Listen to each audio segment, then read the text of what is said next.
পুরো দুর্নীতি মামলায় গ্রেফতার সুজিত বসু আজই আদালতে পেশ করা হবে তাকে। গতকাল 10.5 ঘন্টা জেরা করার পর গ্রেফতার তৃণমূল নেতা সুজিত বসু। ধৃত সুজিত বসুকে আদালতে পেশ। মেডিকেল পরীক্ষার পর প্রাক্তন দমকল মন্ত্রীকে কোর্টে পেশ করা হয়। জিজ্ঞাসাবাদ করা হয় গতকাল এবং তারপর তদন্তে অসহযোগিতার অভিযোগে গ্রেফতার করা হয় প্রাক্তন মন্ত্রীকে। এই মুহূর্তে সরাসরি চলে যাব, আমাদের প্রতিনিধি প্রকাশ সিনহা রয়েছেন আমাদের সঙ্গে। প্রকাশ, কি জানতে পারছো?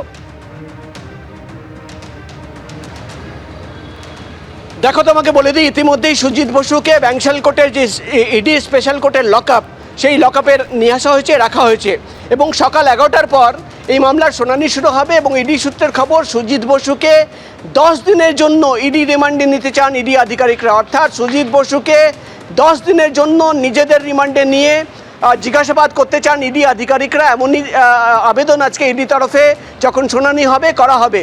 এবং তোমাকে বলে দিই, আজকে যে ফরওয়ার্ডিং লেটার কোর্টে জমা পড়ছে ইডি তরফে, সেখানে একাধিক বিস্ফোরক তথ্য রয়েছে, একাধিক বিস্ফোরক দাবি ইডি তরফে করা হচ্ছে।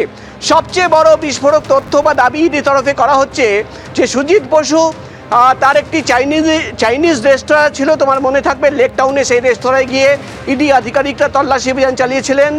সুজিত বসুর একাধিক পরিবারের সদস্যদের নামে 8 কোটি টাকা নগদ জমা পড়েছে। 1 কোটি, 2 কোটি, 3 কোটি নয়, 7 বছরে 8 কোটি নগদ টাকা সেই অ্যাকাউন্টে জমা পড়ছে।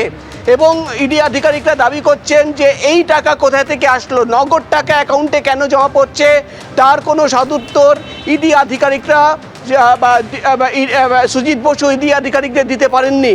এবং এখানেই শেষ নয়, যেটা ইডি তরফে জানানো হচ্ছে বা ইডি সূত্রের খবর, যে কোভিডকালে, করোনার সময়ে যখন লকডাউন ছিল এবং করোনার সময় দেখা যাচ্ছে যে সেই রেস্তোরাঁর অ্যাকাউন্টে প্রায় 1.5 থেকে 2 কোটি টাকা জমা পড়ছে। অর্থাৎ ইডির তরফে প্রশ্ন করা হচ্ছে যে সময় সমস্ত রেস্তোরাঁ বন্ধ ছিল, লকডাউন চলছিল, সেই সময় দেখা যাচ্ছে যে সুজিত বসুর সেই চাইনিজ রেস্তোরাঁ, তার অ্যাকাউন্টে কোটি কোটি টাকা জমা পড়ছে। তাহলে কিভাবে ব্যবসা হচ্ছিল?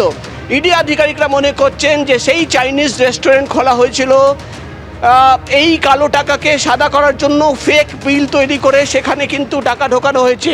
এবং এই 8 কোটি টাকা, যেটা ইডি আধিকারিকরা মনে করছেন দুর্নীতির টাকা, সেই টাকাই কিন্তু বিভিন্ন সময়ে সুজিত বসুর অ্যাকাউন্টে, পরিবারের সদস্যদের অ্যাকাউন্টে এবং এই রেস্টুরেন্টের যে অ্যাকাউন্ট, সেই অ্যাকাউন্টে জমা পড়েছে। এখানেই শেষ নয়, ইডির তরফে যেটা দাবি করা হচ্ছে, শ্রীভূমি এলাকায় 4খানা ফ্ল্যাট রয়েছে, সেই 4টি ফ্ল্যাট সুজিত বসু তার পরিবারের সদস্যদের নামে রয়েছে। সেই ফ্ল্যাটের কাদের কাছ থেকে কেনা হলো, কিভাবে টাকা পেমেন্ট হয়েছে, তার কোনো হিসেব নেই। এবং দেখা যাচ্ছে যাদের কাছ থেকে ফ্ল্যাট নেওয়া হলো, তাদের পরিবারের সদস্যদের চাকরি পাইয়ে দেওয়া হয়েছে। অর্থাৎ এখানে ইডি আধিকারিকরা দাবি করছেন, চাকরি নাও, ফ্ল্যাট দাও।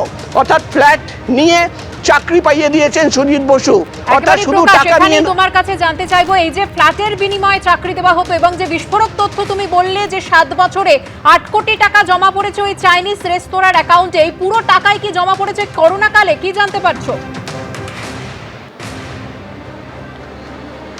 না, দেখো, অ্যাকাউন্টে শুধু জমা পড়েনি, চাইনিজ রেস্তোরাঁর অ্যাকাউন্টেও জমা পড়েছে, সুজিত বসুর নিজের পার্সোনাল অ্যাকাউন্টে জমা পড়েছে, পরিবারের সদস্যদের অ্যাকাউন্টে জমা পড়েছে। এবং করোনাকালে, যেটা ইডি আধিকারিকরা দাবি করছেন, করোনাকালে দেখা যাচ্ছে যে সেই চাইনিজ রেস্তোরাঁর অ্যাকাউন্টে 1.5 থেকে 2 কোটি টাকা জমা পড়েছে। অর্থাৎ যখন লকডাউন চলছে, যখন সব জায়গায় কিন্তু ব্যবসা বন্ধ, সেই সময় দেখা যাচ্ছে যে সুজিত বসুর এই রেস্তোরাঁর ব্যবসায় কিন্তু চরমে, অর্থাৎ কোটি কোটি টাকার ব্যবসা হচ্ছে। এবং করোনাকালে, যেটা ইডির তরফে দাবি করা হচ্ছে, 1.5 থেকে 2 কোটি টাকা সেই চাইনিজ রেস্তোরাঁর অ্যাকাউন্টে জমা পড়েছে। তোমার মনে থাকবে যে সেই রেস্তোরাঁয় গিয়ে ইডি আধিকারিকরা তল্লাশি অভিযান চালিয়েছিলেন এবং সেখান থেকে প্রচুর বিল সেখান থেকে বাজেয়াপ্ত করা হয়েছিল।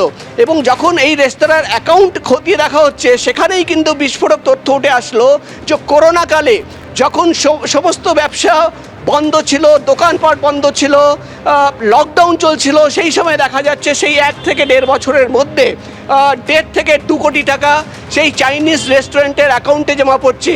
এবং বাকি সুজিত বসুর নিজের পার্সোনাল অ্যাকাউন্টে নগদ টাকা জমা পড়েছে, তার পরিবারের সদস্যদের অ্যাকাউন্টে টাকা জমা পড়ছে। অর্থাৎ এই 7 বছরে, 2015 থেকে 2021 সালে 7 বছরে 8 কোটি টাকা জমা পড়েছে সুজিত বসু তার পরিবারের সদস্যদের অ্যাকাউন্টে এবং সেই চাইনিজ রেস্টুরেন্টের অ্যাকাউন্টে। এবং এখানেই শেষ নয়, ফ্ল্যাটের বিনিময়ে চাকরি দেওয়া হয়েছে এবং একাধিক শেয়ার ট্রানজ্যাকশন অর্থাৎ শেয়ারের কেনা বেচা দেখা হচ্ছে। সেখানে দেখা যাচ্ছে যে শেয়ার কিভাবে কেনা হলো তারও কোনো হিসেব নেই, কোথায় থেকে টাকা আসলো তারও কোনো হিসেব নেই।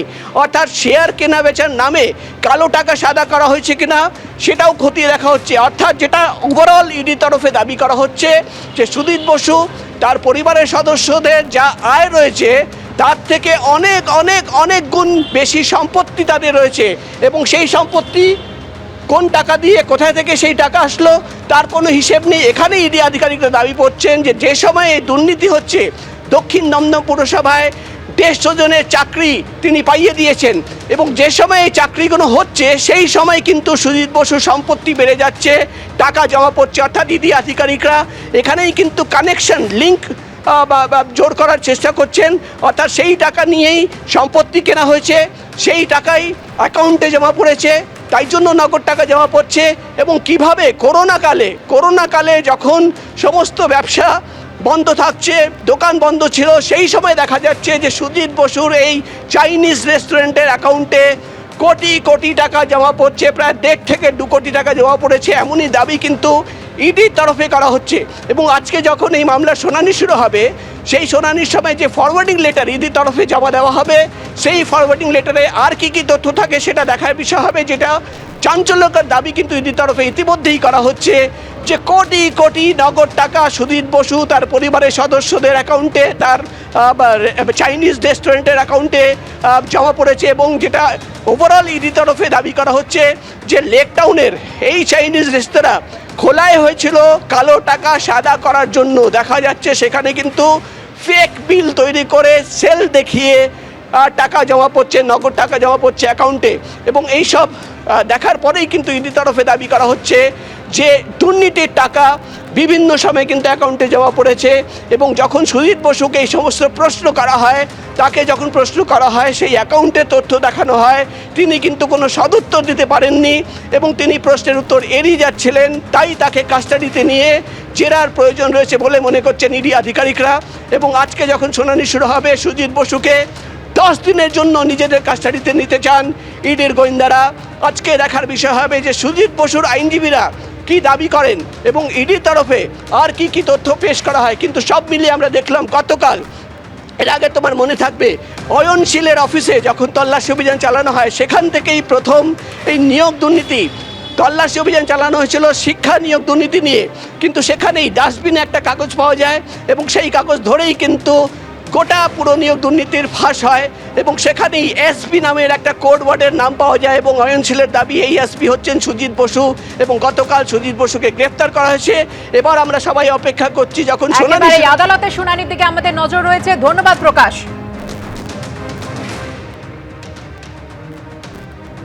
সুজিত বসুর গ্রেফতারি নিয়ে পঞ্চায়েত মন্ত্রী দিলীপ ঘোষ কি জানিয়েছেন দেখুন।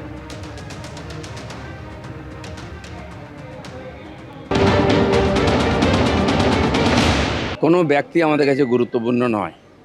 পুরো দুর্নীতি হয়েছে 15 বছর ধরে, সেই ত্রিফলা থেকে আরম্ভ করে তা তদন্ত হবে। মানুষের এটা অধিকার আছে, তাদের টাকা যারা চুরি করেছে তাদেরকে শাস্তি দেওয়ার আর অধিকার আছে।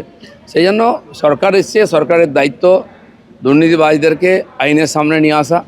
প্রশাসন সেই কাজটা করবে, আইন তাদেরকে সাজা দেবে। এবিপি আনন্দ, এগিয়ে থাকে, এগিয়ে রাখে।